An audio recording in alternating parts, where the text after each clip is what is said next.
भाषा की पराधीनता से मुक्ति दिलाने के लिए आपको मैं आमंत्रित कर रहा हूं, आपके लिए भाई राजीव दीक्षित जी को, कि हम भाषा की पराधीनताओं से मुक्ति पा करके एक सच्चे अर्थों में भारत में संपूर्ण आजादी लाएं और फिर से इस भारत को ऋषियों का देश बनाएं, क्रांतिवीरों और महापुरुषों के सपनों का देश बनाएं।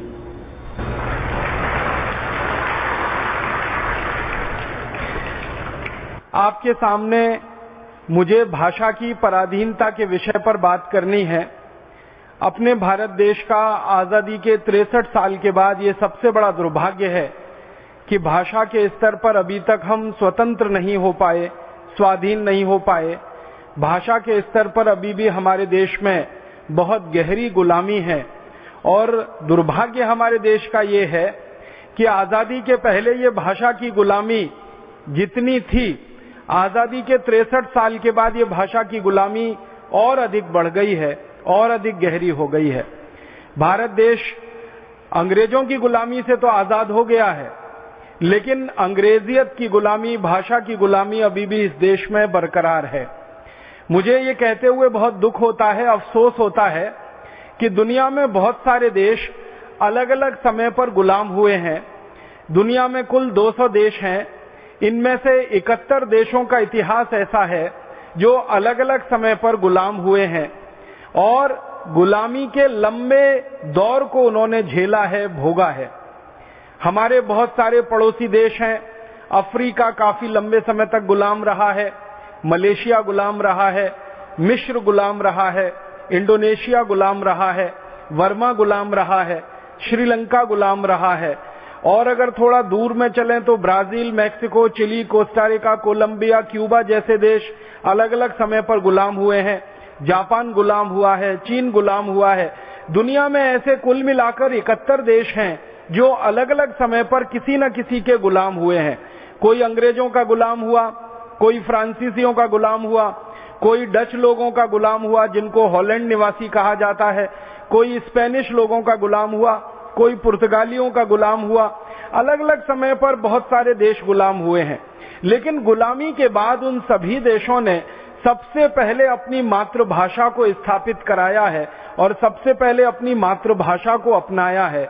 और उसके बाद वो देश आजादी की राह पर इतने आगे बढ़े और इतने तेजी से भारत से भी बहुत आगे निकल गए हैं। कई सारे देश जो आजादी में भारत से पीछे रहे, माने जिनकी आजादी भारत के बाद आई है, जैसे मैं आपको नाम लेके उदाहरण दूं, हमारा पड़ोसी देश है चीन, जिसकी आजादी हमसे 2 साल बाद आई है। हम तो 1947 में आजाद हो गए, लेकिन चीन तो 1949 में जाकर एक बड़ी क्रांति के बाद आजाद हुआ। लेकिन चीन हमसे कई गुना आगे निकल चुका है, आर्थिक रूप से, सामाजिक रूप से और वैश्विक ताकत के रूप में सारी दुनिया में चीन का डंका अभी बज रहा है। अमेरिका के राष्ट्रपति बराक ओबामा को चीन में जाकर चीन की सरकार को सलामी देनी पड़ रही है, चीन की सरकार को नमस्ते करनी पड़ रही है। कभी भी ऐसा दुनिया में नहीं हुआ कि अमेरिका का राष्ट्रपति चीन में जाकर चीन को सलामी दे। लेकिन अभी बराक ओबामा ये कहते हैं कि सारी दुनिया में अभी ताकत के रूप में जो सबसे महत्वपूर्ण देश उभर रहा है वो चीन। ये चीन 1949 तक भुखमरी का शिकार था, दुनिया में सबसे पीछे गिने जाने वाले देशों में गिना जाता था। आज उसकी अर्थव्यवस्था बहुत तेज है, समाज व्यवस्था बहुत बेहतर है, राज्य प्रशासन उनके यहाँ काफी कुछ भ्रष्टाचार से मुक्त है। थोड़ा बहुत भ्रष्टाचार वहाँ होता है, लेकिन ऐसा नहीं जैसे भारत में होता है। सारी दुनिया के लोग चीन का लोहा मान रहे हैं, चीन को नेता मान रहे हैं, चीन को विश्व गुरु की पदवी दी जा रही है। ये सब चीन का हो रहा है। आखिर इसके पीछे कारण क्या है? तो चीन के विद्वानों से अगर आप ये पूछेंगे कि भाई आपने मुश्किल से पिछले 60-62 साल में इतनी तरक्की कैसे कर ली है, तो वो सब के सब एक ही बात कहते हैं, एक ही जवाब देते हैं कि हमने हमारी मातृभाषा को राष्ट्रभाषा बनाया है, हमने हमारी मातृभाषा को अपने जीवन में लाया है, हमने हमारी मातृभाषा को विज्ञान और तकनीकी की भाषा बनाया है, हमने हमारी मातृभाषा को पाठशाला और विश्वविद्यालय की भाषा बनाया है, हमने हमारी मातृभाषा को शोध और प्रक्रिया की भाषा बनाया है, इसलिए हम दुनिया में इतनी तेजी से आगे बढ़ पाए हैं। चीन के विद्वानों का यह कहना है कि अगर चीन आज भी अंग्रेजी भाषा में डूबा रहता, क्योंकि आप जानते हैं चीन लंबे समय तक अंग्रेजों का गुलाम रहा और अंग्रेजी भाषा में डूब गया। चीन के विद्वान कहते हैं कि अगर चीन अभी भी अंग्रेजियत में डूबा रहता, अंग्रेजी भाषा में डूबा रहता, तो चीन कभी भी 1947 और 1949 की स्थिति से आगे नहीं बढ़ पाता और इतना शक्तिशाली और ताकतवर देश नहीं हो पाता। हमारा पड़ोसी दूसरा देश जापान है। लंबे समय तक जापान गुलाम रहा अमेरिका का, लंबे समय तक जापान गुलाम रहा है डच लोगों का, हॉलैंड वासियों का, लंबे समय तक जापान पर पुर्तगालियों ने भी राज किया है। लेकिन जापान जब आजाद हुआ इस विदेशी गुलामी से, तो जापान में भी सबसे पहला काम जो हुआ, उन्होंने अपनी मातृभाषा को राष्ट्रभाषा बनाया और अपने जीवन के हर क्षेत्र में मातृभाषा को सम्मान दिया, मातृभाषा को प्रश्रय दिया, मातृभाषा का उपयोग किया। उसमें से जापान आज दुनिया के सबसे ताकतवर आर्थिक देशों में गिना जाने लगा है। आर्थिक ताकत जापान की इतनी बड़ी है कि अमेरिका की जो वित्तीय संस्थाएं हैं, अमेरिका के जो फाइनेंशियल इंस्टीट्यूशंस हैं, वो ज्यादातर इस समय जापान के कब्जे में हैं। और अमेरिका की एक बड़ी संस्था मानी जाती है जो फिल्म बनाने वाली है, जिसको हॉलीवुड के नाम से सारी दुनिया जानती है। हॉलीवुड में फिल्में बनाने के लिए सबसे ज्यादा पैसा अगर लग रहा है तो वो जापान का पैसा लग रहा है। पूरा जापान का नियंत्रण वहां पर है। अमेरिका के होटल उद्योग में, अमेरिका के मोटर उद्योग में, अमेरिका के बीमा उद्योग में, अमेरिका के वित्तीय उद्योगों में सबसे ज्यादा ताकत अगर लगी है तो जापान की। अमेरिका के बाजार में सबसे ज्यादा चीजें हैं तो वो चीन की। अमेरिका के वित्तीय ताकत में सबसे बड़ी ताकत है तो जापान की। ये दोनों देश लगभग अमेरिका के बराबर खड़े हो गए हैं। आपको याद है कि इसी जापान को अमेरिका ने तबाह कर दिया था, बर्बाद कर दिया था। 2 एटम बम गिराए गए थे 1945 में, एक हिरोशिमा पर और एक नागासाकी पर। लाखों जापान वासी उसमें मारे गए थे और देश की कमर टूट गई थी, रीढ़ की हड्डी टूट गई थी। लेकिन एटम बम गिरने के मात्र 65-66 वर्षों में जापान ऐसी ताकत से खड़ा हुआ है कि उनकी रीढ़ की हड्डी अब इतनी मजबूत है कि दूसरे बहुत सारे देश उनका सहारा लेकर दुनिया में चलने की कोशिश कर रहे हैं। जापान के विद्वानों से जब ये पूछा जाता है कि आपने इतनी जल्दी इतनी तेज तरक्की की है, इसका कारण क्या है, वो भी वही उत्तर देते हैं कि हमने जापान की भाषा को अपनी राष्ट्रभाषा बनाया, मातृभाषा को राष्ट्रभाषा का सम्मान दिया, जीवन के हर क्षेत्र में जापानी को अपनाया। वो प्राथमिक स्तर का कोई विद्यालय हो और विश्वविद्यालय स्तर की कोई शिक्षा हो, हर जगह जापानी भाषा वहां चलवाई। इंजीनियरिंग कॉलेज, मेडिकल कॉलेज, उनके सारे के सारे विश्वविद्यालय के संस्थान जो शोध करते हैं वो सब जापानी में काम करने लगे हैं। यही कारण है जापान के तरक्की करने का, विकास करने का। जापान के जो बड़े अर्थशास्त्री हैं वो ये कहा करते हैं कि किसी भी देश की तरक्की और विकास में सबसे बड़ा जो अनुदान होता है, सबसे बड़ा जो हिस्सा होता है, वो उस देश की संकल्प शक्ति का होता है। हम लोग कई बार इस गलतफहमी के शिकार हो जाते हैं कि किसी देश की तरक्की में, किसी देश के विकास में पूंजी का बहुत योगदान है, पैसे का। फिर हम यहां फंस जाते हैं आकर कि किसी देश की तरक्की में तकनीकी का बहुत बड़ा योगदान है। फिर हम सोचने लगते हैं कि किसी देश की विकास का और उसकी तरक्की का विदेशी कंपनियों के द्वारा मदद करना बहुत बड़ा योगदान है। लेकिन जापान के अर्थशास्त्री, समाजशास्त्री सब इस तर्क को नकारते हैं। वो ये कहते हैं कि किसी भी देश की तरक्की और उसके विकास में सबसे बड़ा योगदान होता है संकल्प शक्ति का, और वो मानते हैं कि संकल्प शक्ति मातृभाषा से ही आ सकती है। विदेशी भाषाओं में संकल्प नहीं लिए जाते और विदेशी भाषाओं के संकल्प कभी पूरे नहीं हो पाते। ये जापान की कहानी है। हम थोड़ा दूर चलें, कोई और देश की कहानी देखें, क्यूबा की कहानी देखें, ब्राजील की देखें। ब्राजील एक बहुत बड़ा देश है लैटिन अमेरिका में, दक्षिणी अमेरिका में, जो बहुत तेजी से विकसित हो रहा है। हालांकि अमेरिका के नजदीक है, लेकिन आपको सुनकर हैरानी होगी, ब्राजील अमेरिका के बिल्कुल नजदीक है। अमेरिका की सीमा से ब्राजील की सीमा लगती है, लेकिन ब्राजील देश में अमेरिका की भाषा अंग्रेजी नहीं चलती है, उनकी अपनी भाषा चलती है। लंबे समय तक ब्राजील भी गुलाम रहा है विदेशियों का, लेकिन आजादी के बाद उन्होंने भी अपनी मातृभाषा को राष्ट्रभाषा बनाया, उसका सम्मान बढ़ाया, जीवन में मातृभाषा का हर कदम पर उपयोग बढ़ाया। उसमें से ब्राजील बहुत ताकतवर होकर निकला। दुनिया के 71 देशों की कहानी अगर आप देखेंगे तो ऐसी ही कहानी दिखाई देती है। ये तो मैंने कुछ नाम लिए जापान, चीन, ब्राजील जैसे देशों के, जो बहुत बड़े देश हैं दुनिया में, जिनकी अर्थव्यवस्था बहुत बड़ी है, जिनकी आबादी बहुत बड़ी है, जिनके संसाधन बहुत हैं, जिनकी भौगोलिक सीमाएं बहुत बड़ी हैं। मैं कुछ उदाहरण देना चाहता हूं दुनिया के छोटे छोटे देशों के, जिनकी भौगोलिक सीमाएं भारत के एक जिले से भी छोटी हैं, जिनकी आबादी भारत के एक जिले से भी कम है। भारत के सबसे छोटे जिले से भी छोटे देश दुनिया में बहुत हैं, और एक दो नहीं है, 24 हैं। एक छोटा सा देश है, उसका नाम है फिनलैंड।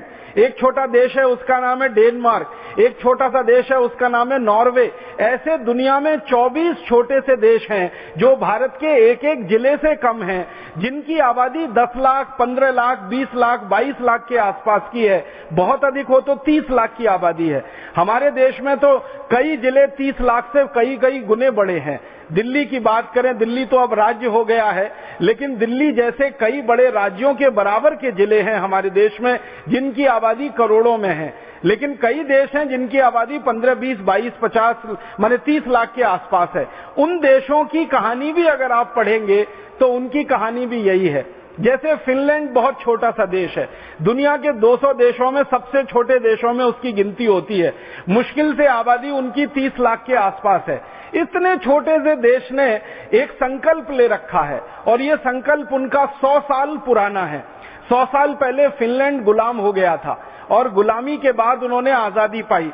आजादी के बाद उनका पहला संकल्प है, जिसको 100 साल से उन्होंने टस से मस नहीं होने दिया, और वो संकल्प ये है कि हम कभी विदेशी भाषा में अपने देश में कोई काम नहीं करेंगे।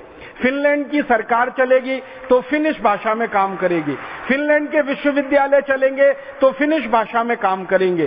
फिनलैंड के बच्चों को प्राथमिक स्तर से लेकर उच्चतम शिक्षा दी जाएगी तो उनकी फिनिश भाषा में होगी। उनके यहाँ विज्ञान और तकनीकी का काम किया जाएगा तो फिनिश भाषा में होगा। उनके यहाँ इंजीनियरिंग कॉलेज चलाए जाएंगे तो फिनिश में होंगे। उनके यहाँ मेडिकल कॉलेज होंगे तो फिनिश में होंगे। छोटा सा देश फिनलैंड अपनी मातृभाषा को सीने से ऐसे चिपकाए हुए है जैसे कोई माँ अपने बच्चे को छाती से चिपका कर रखती है। आसपास के देश इतना दबाव डालते रहते हैं फिनलैंड के ऊपर।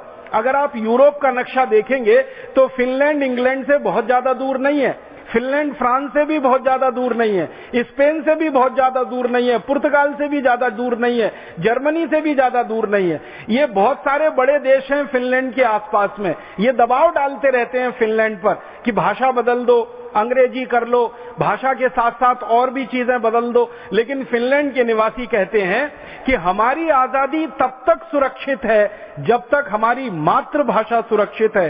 जिस दिन हमने मातृभाषा को छोड़ दिया उस दिन हमारी आजादी चली जाएगी।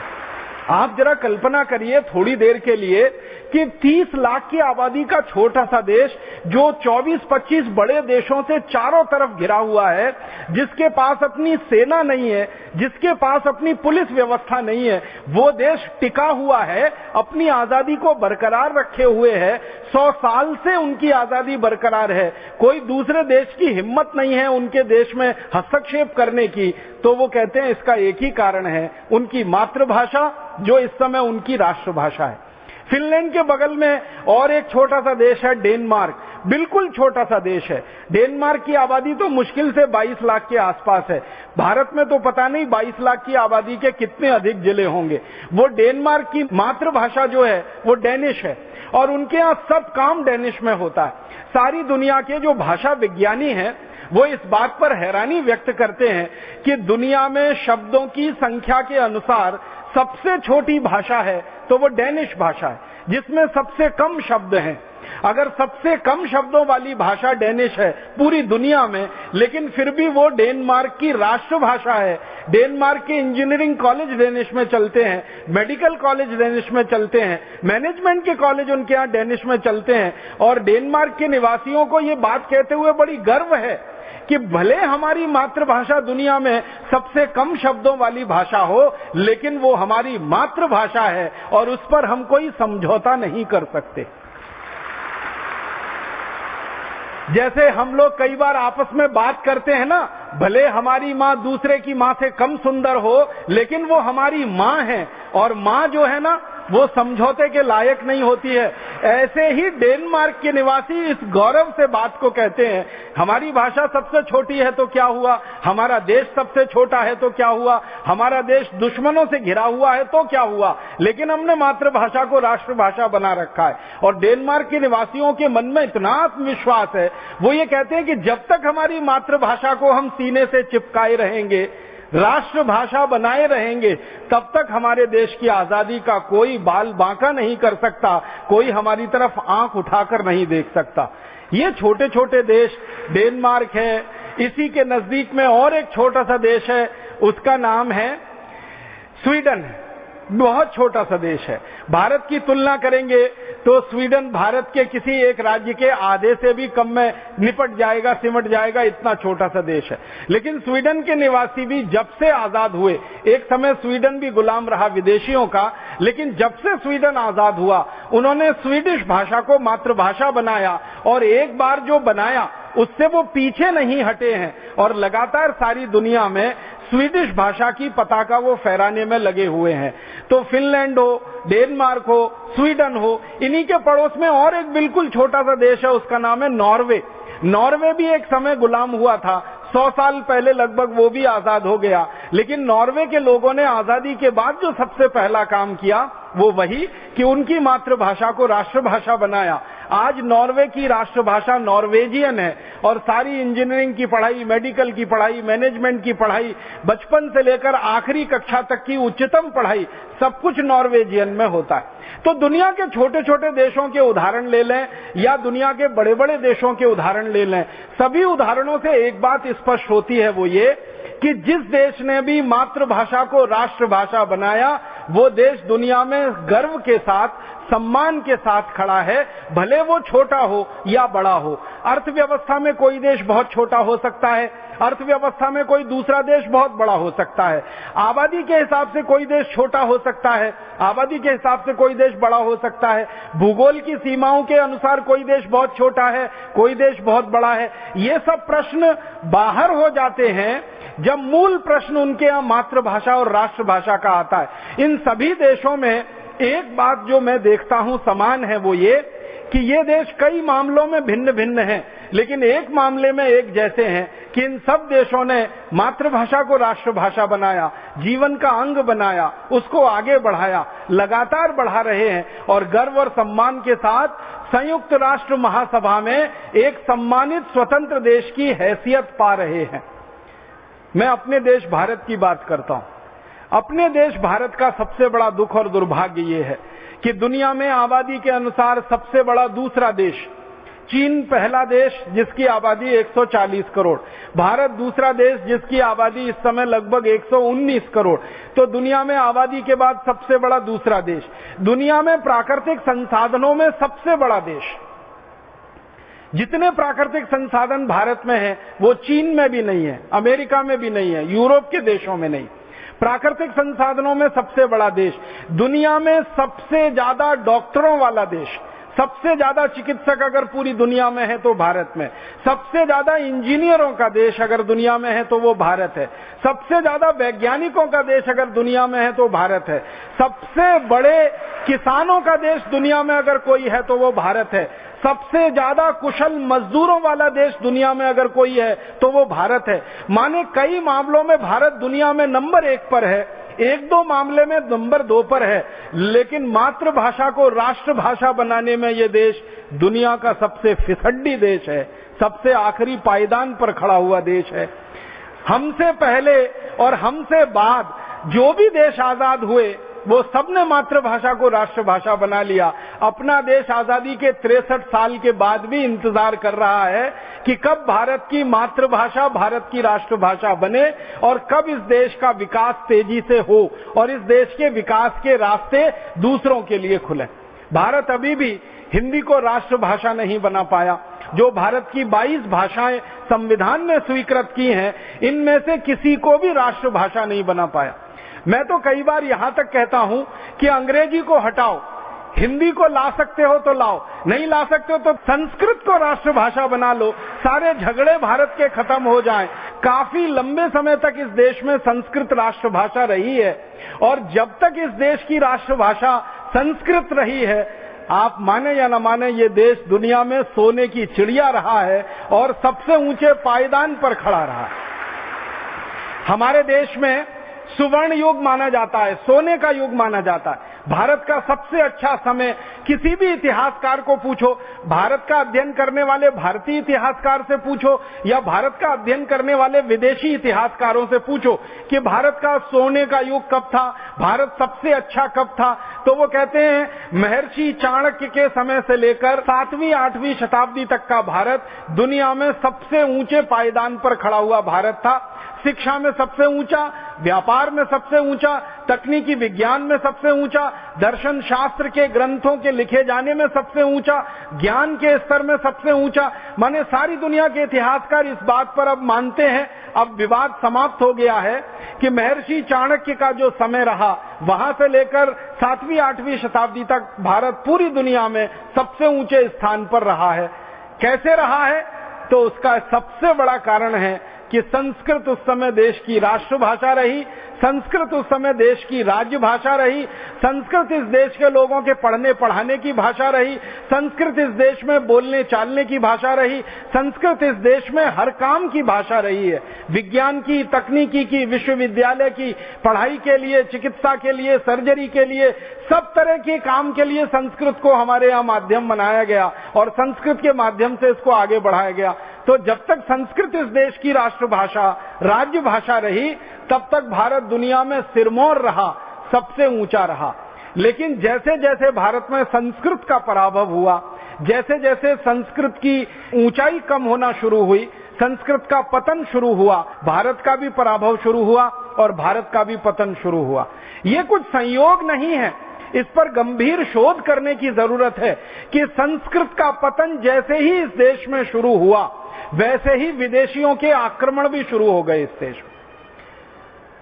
पहला विदेशी आक्रमण मोहम्मद बिन कासिम का 7वीं शताब्दी, फिर उसके बाद महमूद गजनवी, फिर उसके बाद लंबी एक श्रृंखला, तैमूर लंग, नादिर शाह वगैरह वगैरह, अहमद शाह अब्दाली, फिर बाबर और बाबर के परिवार के लोग, फिर उसके बाद पुर्तगाली, फिर अंग्रेज, फिर अंग्रेजों के पहले थोड़ा दिन फ्रांसीसी और स्पेनिश लोग। ये सारे के सारे विदेशी हमले भारत में उसी समय में हुए हैं जब संस्कृत हमारे देश में पतन की स्थिति में रही है, पराभव की स्थिति में रही है। संस्कृत की ऊंचाई जब तक बनी रही, राष्ट्र की ऊंचाई बनी रही। संस्कृत इस देश में जब तक ऊंचाई पर रही, राष्ट्र की स्वाधीनता इस देश की बची रही, स्वतंत्रता इस देश की बची रही। जैसे जैसे संस्कृत का पराभव हुआ, माने ज्ञान का पराभव हुआ, संस्कृत माने ज्ञान की भाषा, तो ज्ञान के स्तर पर जब हम नीचे गिरने लगे और ज्ञान के स्तर पर नीचे उतरने लगे, हमारे ऊपर विदेशी हमले शुरू हुए और फिर परोक्ष रूप से, बाद में प्रत्यक्ष रूप से हम विदेशी हमलों के शिकार हो गए और फिर गुलाम हो गए। गुलामी का एक लंबा दौर हमने देखा, अंग्रेजों की पूरी 250 साल की गुलामी देखी, फ्रांसीसियों की देखी, पुर्तगालियों की देखी, उसके पहले इस्लाम को मानने वाले शासकों की गुलामी भारत के कमोवेश 1/3 से आधे इलाके में हमने देखी। इस पूरे के पूरे गुलामी के दौर को अगर ध्यान से देखेंगे तो इस दौर का सबसे बड़ा कारण है ज्ञान का गिरना, ज्ञान का पराभव और परोक्ष रूप से भाषा का पराभव, हमारी राष्ट्रभाषा, हमारी राज्य भाषा का गिरते चले जाना, उसका समाप्त होते चले जाना और एक स्तर पर उसका बिल्कुल निष्प्राण हो जाना। और अंग्रेजों ने तो साजिश करके, षड्यंत्र करके भारत में चलने वाले 7,32,000 गुरुकुलों को, जो मूल रूप से संस्कृत में पढ़ाया करते थे और पढ़ा करते थे, जड़ से खत्म कर दिया था, बंद कर दिया था, समाप्त कर दिया था। और उसी के कारण ये देश में बहुत गहरी गुलामी आ गई और उस गुलामी से आजाद होने के लिए हमने लंबा संघर्ष किया। इस देश की गुलामी के समय में आजादी का संघर्ष करने वाले जितने भी क्रांतिकारी थे, वो चाहे किसी भी नाम से इस देश में काम कर रहे हों। अगर हम नाना साहब पेशवा की बात करें तो तात्या टोपे की बात करें तो, झांसी रानी लक्ष्मीबाई की बात करें तो, रानी कित्तूर चेन्नम्मा की बात करें तो, राव कुंवर बहादुर सिंह की बात करें तो, भारत के किसी भी क्रांतिकारी की बात करें, वो उत्तर भारत के हों, दक्षिण भारत के हों, पूर्व के हों, पश्चिम के हों, सभी क्रांतिकारियों का ये मानना था कि भारत की आजादी मातृभाषा से जुड़ी हुई है। जब तक हमारी मातृभाषा को सम्मान नहीं दिला पाएंगे, हम इस देश में आजादी नहीं ला पाएंगे। ये हमारे 1857 के दौर के क्रांतिकारियों का कहना था। नाना साहब पेशवा ने भारत की आजादी का एक घोषणा पत्र बनाया था। उस घोषणा पत्र का प्रथम वाक्य आप पढ़ेंगे तो आप में रोमांच पैदा हो जाएगा। नाना साहब पेशवा अपने घोषणा पत्र में लिखते हैं कि वह दिन दूर नहीं जब भारत में आजादी का सूर्य उगेगा, और वो दिन वो होगा जब हम हमारी मातृभाषा में देश के सारे काम कर पाएंगे, लोगों को न्याय मातृभाषा में मिले, लोगों को शिक्षा मातृभाषा में मिले, लोगों की आम बोलचाल मातृभाषा में हो, लोगों के जीवन का हर काम मातृभाषा में हो। हाँ, ऐसा दिन दूर नहीं है, हम बहुत जल्दी देख पाएंगे। ये नाना साहब पेशवा के घोषणा पत्र का प्रथम वाक्य है। माने वो मानते हैं कि आजादी की लड़ाई जो है और लड़ी जा रही है वो मातृभाषा की नींव पर ही खड़ी होगी। अब नाना साहब पेशवा का घोषणा पत्र हो, या तात्या टोपे झांसी रानी लक्ष्मीबाई का संकल्प हो, या कित्तूर चेन्नम्मा का संकल्प हो, या दूसरे दौर के जो आजादी के नेता माने जाते हैं, लोकमान्य बाल गंगाधर तिलक का घोषणा पत्र आप पढ़ें, उसके पहले वाक्य में लिखा है, लोकमान्य बाल गंगाधर तिलक आप जानते हैं मूल रूप से मराठी भाषी थे। जन्म महाराष्ट्र में हुआ, शिक्षा मराठी में हुई, बोलचाल उनकी मराठी थी, सब कुछ वो मराठी थे। लेकिन जब राष्ट्रभाषा का सवाल आता था तो बेहिचक वो कहा करते थे, बहुत साहस से कहा करते थे कि राष्ट्रभाषा का स्थान तो सिर्फ हिंदी और हिंदी को ही मिल सकता है। भले मैं मराठी मातृभाषी हूं, लेकिन हिंदी ही देश की राष्ट्रभाषा हो सकती है।